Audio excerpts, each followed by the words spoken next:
After nearly 20 years of sports radio in Utah, thank you. Hans Olsen is stepping away from the mic. This message is for Hans Olsen.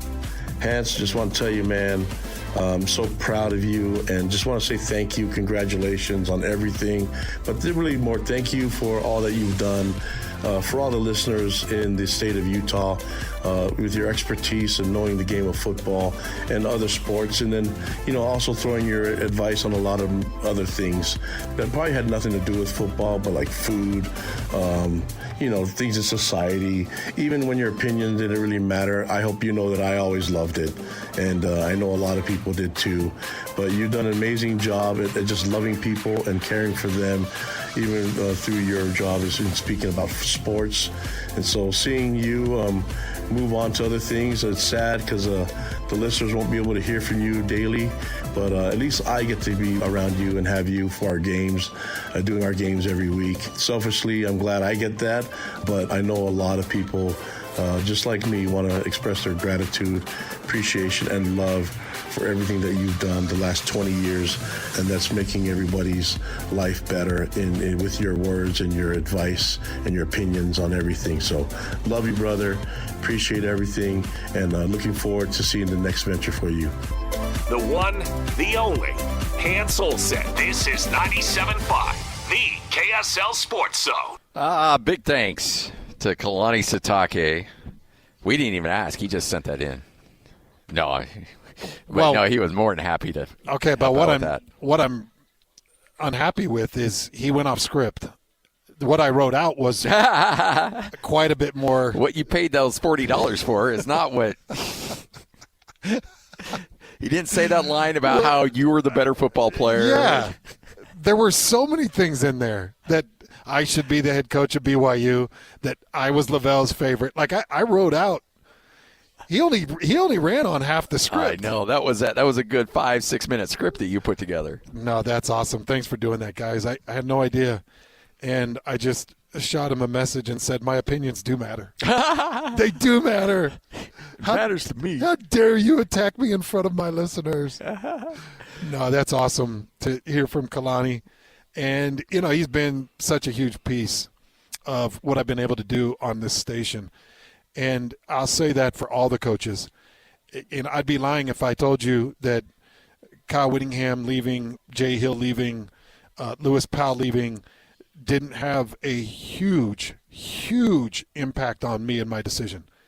Because those are my guys, and they helped me with a lot of things over the year, as you know, Scotty. Yeah. So really appreciate Kalani and all the coaches that have been so patient with me over the years, because I've had to make some really lame opinions based off what I'm seeing. And I'm sure a lot of times it wasn't real fun for them to hear it. Yeah.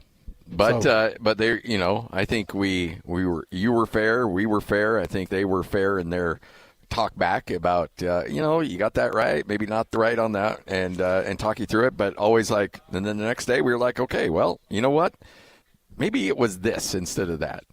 Hey, I will make this guarantee. If our next guest, ever comes back in a head coaching capacity, open up the mic and let's roll. Oh, no doubt. Here is Eric Weddle, kind enough to join us. Eric, how are you? Hey, Eric.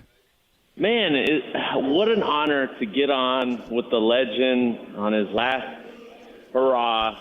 He's on to maybe bigger and better things. I don't know. It could be all in how you look at it. But Hans, I just want to say, man, I love you. Appreciate you. You're a guy that I look up to in many ways, as a father, as a man, as a leader, and you've always been so great to me and my family. And it won't be the same. It definitely won't be the same without your crazy questions, your thoughts, your ideas, your points of excellence. But I'm excited for the next step for you. You're too good to me, Eric, and it's been a lot of fun over the years, man. It's been so much fun. And I got to tell you, Eric over the years has not changed. He is the same Eric Weddle that left the Utah field in, was it 2008 was the final year? 2006 was the final year.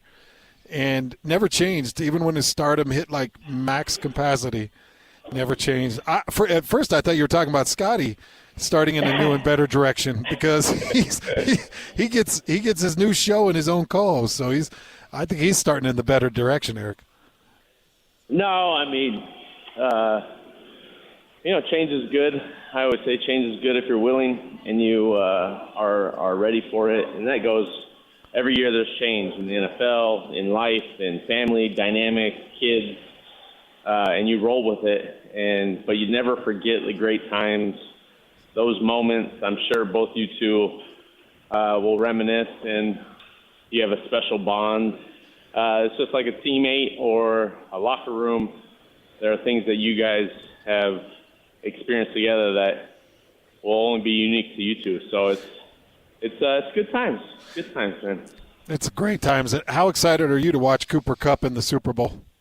Oh my gosh! Well, at the behooval of my Rams, and that tough game to watch. But I still keep in touch with Cooper, and talk about just like good people and genuine people in this world that you root for. And Cooper was a guy, like when I got to the Rams, he was a guy that just like wanted every piece of information about defense and leverage and technique and angles and what am I looking at, and if I stem this way, what goes in your mind when you're covering him, and just one of the best teammates I've ever had. And so for him to have the impact over there, I was when he signed in Seattle, right when he was going to sign, that process, I reached out to Mike and just told him, like, this guy's going to change your locker room. He'll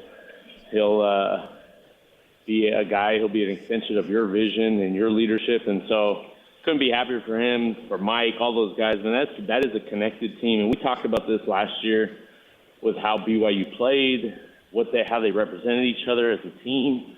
And that's why you win, man. The best teams, the most connected teams that play for each other. And I would say, I think the Rams are pretty connected, but you look at the Patriots and the Seahawks, that's what they say every day. It's about the team. Let's go earn it. Be about your teammates, and look where they're at. When you saw that game in Denver with the Patriots in Denver, were you like, oh, man, I wish I could play in that? Or are you like, I'm so glad I'm not playing in that? Oh, my gosh. Definitely do not want to play in anything like that ever again. Never. I think they should outlaw games that are under, 25 degrees. I know it makes me look soft, and that's okay. It's just if you've never played in 0-degree game in football, let alone the professional, it's the worst experience of your life. So, and on top of that, if I was playing, I probably would have ran out on the field on that fourth down call by Peyton and forced them to kick a field goal, because that was the reason they lost that game.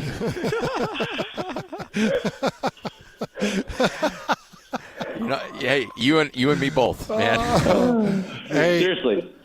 Eric, I want to get a couple of thoughts from you on this, because I actually never made it past the first round. I obviously cut my third year, and Peyton Manning threw, 4 picks in my second year, and it was a first-round exit. And, there were just a bunch of different things. But when you compare the conference championship game to the lights of the Super Bowl, how different is it?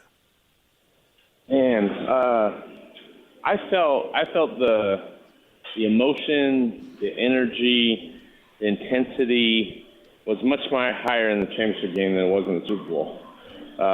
You could say it was because it was at home.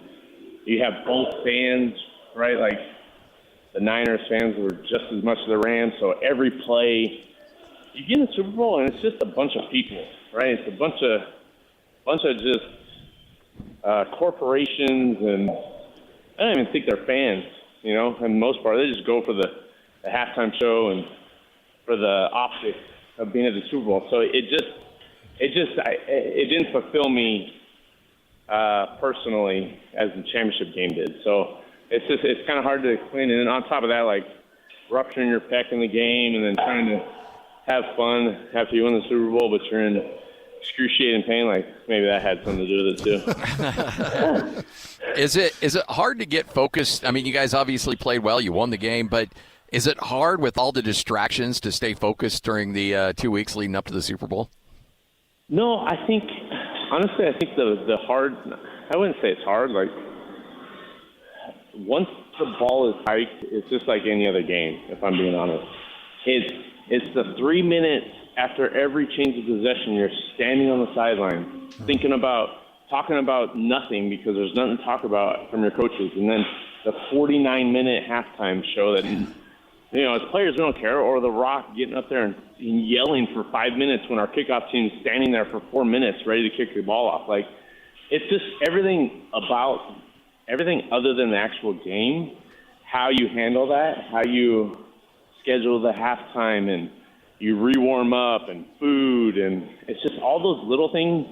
How you handle that, I think, has a direct influence on how you play and how you win that game, because it is a different game. It's not on the field is fine. It's just all the other things that you have to handle, the security, like the NFL doesn't, the home stadiums don't do the security. So you have the same security at your home game. Well, at SoFi, the NFL took it over. So we're having to go through like 7 different securities and dogs, and you can't have your family. And then it's just like, oh my gosh, can we just play the game? Oh, I could feel that, man. Just the obnoxious distractions that are pulling at your team. And Scotty and I were talking about this game the other day, and I said, I think the more veteran team, who would be Sam Darnold and Cooper Kupp, I think the more veteran team absolutely in this setting, especially when it's an hour flight, Eric, and I don't know if you got some perspective on just the flight and travel and maybe what that plays into it, because just a little puddle jump for Seattle. But I felt like the proximity, I felt like the veterans, and just some of the, I guess, the presence of the Seahawks. I feel like it's not going to be a game, but just talk about the leadership importance and even some of maybe the travel. How does that affect or impact the team? Because I'm not seeing a way that New England competes in this game. Yeah, I'm with you. The only counter to that is Rabes, and being in the Super Bowls, as many as he played in, the success he had in them. He's going to have his guys prepared. He's going to have them focus on what they need. But the players, I mean, having Kupp in there, and even Ernest Jones, who played in that Super Bowl, was a big player for us. Obviously, starting linebacker. I gotta lean. I just think, honestly, you look at them, I just think Seattle's a better team. They're more explosive. They got a better running game. I feel the quarterback play right now favors Darnold, the way he played and the way he torched the Rams. Like, man, big kudos to him and the way his career has gone. Like, how do you not root for a guy like that? Like, just works, gets his opportunity and makes the most of it. If you're the Vikings, how stupid do you feel about that? And then like, opportunities. I think it'll be competitive for the most part, but I think they win by a touchdown or more. I mean, I know very rarely does that happen, but I just think this is Seattle's year. Before we let you go, did you know pretty quick in Baltimore that Mike McDonald would be a great head coach? I did. He was on as an assistant analyst type role my first year. Then by my third year, he was a linebackers coach. Or secondary coach, linebackers coach, and then 2 years after that, he was a coordinator, and then the rest is history. And then the same thing about Jesse Minter. Like, those guys are just very rarely in my course of my career. Jesse and Mike both sat with me in meetings, and they would just listen. They'd listen to my conversations with the secondary coach. They'd listen to my questions and conversations with the defense coordinator. Then they would ask, like, what was I thinking? How did I play this? And just really, like, spent the whole year just sitting next to me and listening and, like, learning, and you could just tell, like, they have that it factor. They're humble. They have humility. Like, it's about the team. It's about doing it together. It's not about me. Like, any coach that gets up there and you feel it's about him, like, he's never going to be successful. Like, and players can see through that right away. So, couldn't be more happy and excited for Mike. I mean, again, like, Mike, I shoot him a text right now, he'll text me right back. Like, it's all about relationships in this life, man, and pouring into those and really just being a genuine good person that looks out for each other, because it's a unique space that we're in, right? And a lot of people don't understand what we go through or what we went through, and that's like any occupation that goes through tough things. So you want to try to be there for each other, because I've had many teammates, unfortunately, aren't here anymore because they took their lives, and it's just we got to take care of each other. We got to check in. We got to make sure everything's good on and off the field, and having balance and having something to look forward to every day, because life's too precious, man. It is. And, Eric, I hope you know that you're the embodiment of that. Like, you really are, man. You're always checking in, been so kind to me, so kind to Rock. You're raising a legend in the making. So you're killing it, buddy, and sure appreciate all the years of access and good funs and laughs and conversation. You've been an absolute blessing in my life, Eric. Thank you. Yeah, I love you, bro. Love you, brother. Look forward to the new stories along the horizon. Yep. We'll always be connected, man. Absolutely, brother. Thank you. There he is, Eric Weddle, right here on 97.5, the KSL Sports Zone. Hans, when we started the show, Mike McDonald was a graduate assistant at the University of Georgia. Grad assistant. And then he, the next year, became an intern at the Baltimore Ravens. Oh, my gosh. And then was an assistant at the Ravens for the next 2 years, just defensive assistant. Then he became the defensive back coach in 2017. Then he became the linebacker coach, 18 to 20. Then he went to Michigan with John Harbaugh. Or Jim Harbaugh, to be the defensive coordinator, came back to Baltimore to be the defensive coordinator, and then a year ago, this is his second year as the head coach of the Seattle Seahawks. And he's done a pretty darn good job. I'd say so, yes. Somehow resurrected Sam Darnold. Last year, 10-7. This year, only 3 losses on the year. He's built a tough-nosed defensive front. He's got a solid run game. He's put on a coaching spectacular this year. Yeah. Doing it with Sam Darnold, man. That's incredible. Nobody would ever thought. I still think it's crazy that Sam Darnold's the first USC quarterback to ever start in a Super Bowl. That blows my mind. That's bizarre to me. Yeah.